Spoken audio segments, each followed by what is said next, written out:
ကျွန်တော်ရဲ့နာရာရှိယောဂတွေတက်တာပြီးတော့ကျမ်းမာရေးကောင်းလာတဲ့လှုပ်ဝက်ချက်၃ခုကိုကျွန်တော်ပြောပြပေးပါမယ်ဗျာ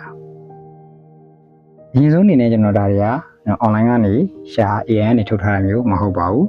ကျွန်တော်ယောဂဖြစ်လာတဲ့ကာလတစ်ချောင်းမှာကျွန်တော်ကိုယ်တိုင်လေ့လာပြီးကျွန်တော်ကိုယ်တိုင်လုပ်ကြည့်ရဲကျွန်တော်အဆင်ပြေတာလေးတွေကိုပြန်ပြီးမျှဝေပေးတာပါကျွန်တော်အတွေ့အကြုံလေးတွေက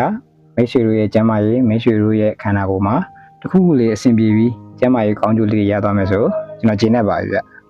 အခုကျွန်တော်ပထမဦးဆုံးတစ်ခုကိုအရင်ပြောပြပေးပါမယ်ကျွန်တော်ကြုံခဲ့ရတဲ့လောက်မှာအရန်ကောင်းအရန်အဆင်ပြေအားလုံးအတွက်အဆင်ပြေတယ်ဆိုတဲ့ net ဆေးဆိုတာမျိုးမရှိပါဘူးဗျ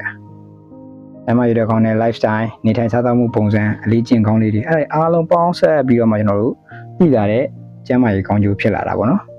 ရှင်းအောင်ပြောရင်ဗျယောဂတစ်ခုစဖြစ်လာတယ်ဆိုရင်ဆေးရင်ကုရမှာပဲကျွန်တော်ယောဂဖြစ်တော့မှဒီအနေထိုင်စားသောက်ကိုထားပြင်ဖို့ရုံနဲ့ကျွန်တော်တို့ချက်ချင်းတက်တာဖို့ကမလွယ်ပါဘူးဗျဘာလို့လဲဆိုတော့ဒီယောဂတစ်ခုဖြစ်လာတာလည်းချက်ချင်းဖြစ်လာတာမဟုတ်ဘူးကျွန်တော်တို့ဒီနေတာထိုင်တာစားတာတောက်တာတွေမှားခဲ့တယ်ယောဂဖြစ်စေတာတွေလုပ်ခဲ့တာတွေစုပြီးတော့အချိန်ကြာလာတဲ့အခါကျမှဒီယောဂလက္ခဏာပြတာပေါ့နော်ဒီတော့ကျွန်တော်တို့ချက်ချင်းထားပြင်လို့မရဘူးယောဂဖြစ်ပြီဆိုရင်တော့အကောင်းဆုံးကဆေးရင်ကုပါပါမယ်ဗျဆေးကုပြီးတက်တာလာတော့မှကျွန်တော်တို့ဒီအနေထိုင်စားသောက်ကိုပြုပြင်ရမှာပါဒါမှကျွန်တော်တို့မြန်မြန်တက်တာမယ်ဆေးလိုအပ်မှုတွေလျှော့ချလာနိုင်မယ်နောက်ဆုံးဆေးမတောက်ဘဲနဲ့ကြမ်းကြမ်းမာနေနိုင်မယ်တက်တာပြီဆိုပြီးတော့ဒီအရင်ကနေထိုင်စားသောက်မှုပုံစံတိုင်းပဲပြန်စားရင်တော့ကျွန်တော်ဒီယောဂတွေကတစ်ချိန်ပြန်ဖြစ်လာမှာပဲ